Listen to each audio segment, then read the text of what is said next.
madhabahuni. Na uharibifu unaanzia madhabahuni.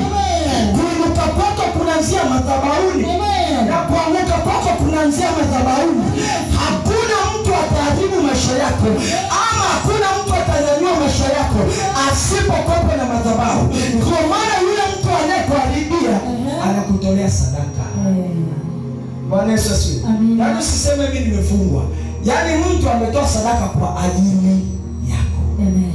Na Mungu ameweka madhabahu hapa ili utoe sadaka kwa ajili ya ile neno. Utoe sadaka kwa ajili ya uzao wako. Utoe sadaka kwa ajili ya watoto wako. Ili unapotamkiwa neno ama unapoona mambo yanaanza kuinuka, yasiinuke na kurudi nyuma. Kwa sababu wote ukianza kwenda mbele na ujasimamisha madhabahu ya Bwana, hilo tamko litakufanya uende kidogo, lakini miungu ya kwani utasema wewe ni wakoto. Tumekulipia ada.